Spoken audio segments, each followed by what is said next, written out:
Lurking deep in the woods of Richmond, Virginia's Church Hill, lies a mysterious and mostly forgotten abandoned tunnel. What is it? Who owns it? Why is it abandoned? Well, in this video, I will answer those questions. First, we need to understand the history of transportation in Richmond, Virginia. Richmond was established in 1742 and became the capital of the Commonwealth of Virginia in 1780 during the American Revolution. The city is located along the James River just before the fall line. Because of the fall line, boat travel was difficult past Richmond into the Appalachian Mountains. A solution to this was made with the help of George Washington. This was known as the James River and Kanawha Canal. This provided a water route to the Kanawha River and eventually the Ohio and Mississippi River. The canal helped Richmond to become an industrial center. The coming of the railroads in the 1830s brought new opportunities to Richmond. The Richmond, Fredericksburg, and Potomac Railroad was chartered in 1836 and connected Richmond and the rest of the South with the North. In 1850, the RF&P reached Port Walthall in Richmond, which helped bring cargo from ships north to cities like Baltimore and Philadelphia. Another railroad that reached Richmond was the Virginia Central Railroad, which had originally been operated by the RF&P. The railroad had become independent and extended its line from Dawesville, Virginia, to Richmond. The railroad merged with the Covington and Ohio in 1868 to form the Chesapeake and Ohio Railroad. The railroad had reached West Virginia coal fields by the 1870s and needed access to the James River and the Chesapeake Bay. The solution was the Peninsula Extension. This went from Rocket's Landing south of Richmond's Church Hill district to Newport News, Virginia, where Collis P. Huntington had his new coal pier built. The new Peninsula subdivision needed to be connected to the Piedmont subdivision and rest of the trackage. Several solutions were considered. One of these was that the railroad would run down the streets of Richmond and turn east at Shockoe Bottom to run to Rocket's Landing. But this idea was controversial among residents and city officials. Another idea was to tunnel through Church Hill and go under the city to Rocket's Landing. The latter of the two solutions was ultimately chosen. The tunnel was to be built from 18th Street, then tunnel 4,000 feet to just north of Williamsburg Road and 31st Street. Construction started sometime around 1871, but wasn't without problems. The C&O had originally been building tunnels through the bedrock in the Appalachian Mountains, but the soil in Church Hill was blue marl clay, which changed with rainfall and groundwater. This caused deadly cave-ins during construction. Although the construction was troublesome, the Church Hill Tunnel was completed in 1873, the Peninsula Extension opened in 1881, and coal was exported in enormous quantities. In the 1890s, the C&O purchased the Richmond and Allegheny Railroad, which was built east from the Blue Ridge along the James River. This provided an alternative water level route to Richmond instead of the original Virginia Central line, which had steep grades at North Mountain. That line had originally terminated at Bird Street Station in the downtown area of Richmond. Therefore, it didn't connect to the Peninsula subdivision.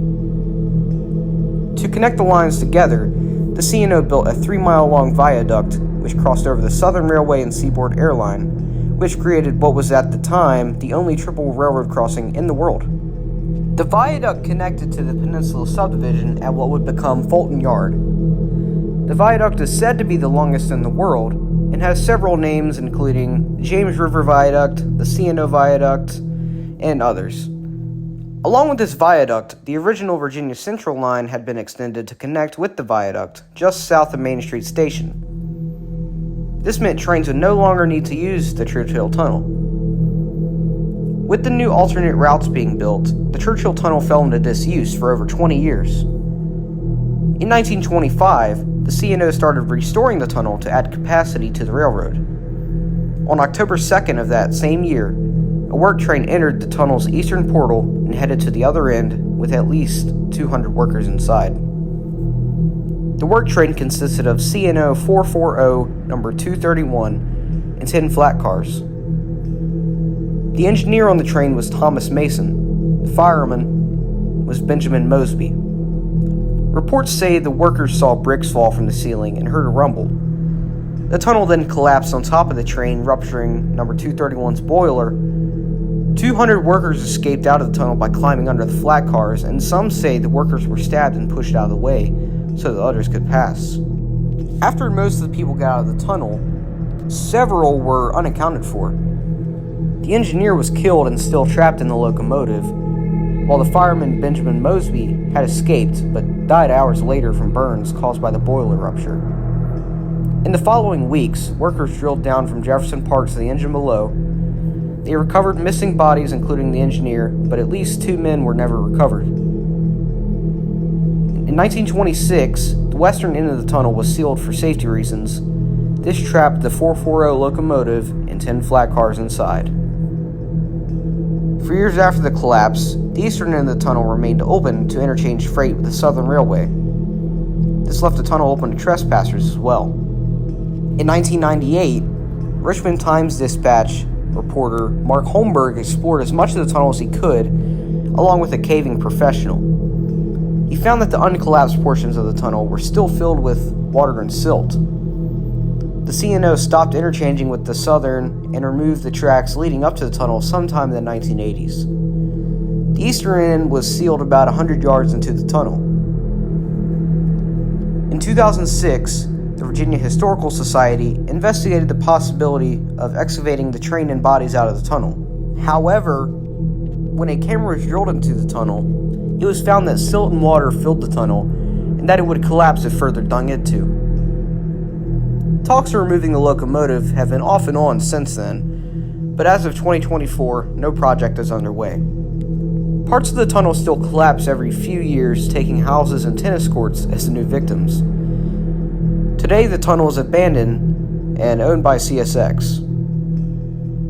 So in summary, the Churchill Tunnel was built as a connection between 2 rail lines, but it eventually became unneeded, and when it was being repaired, it collapsed, destroying any chance of it being used again. Though the future of the long-forgotten Churchill Tunnel is unknown, its history still haunts the city of Richmond to this very day.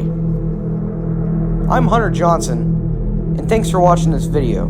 If you enjoyed, please consider liking and subscribing.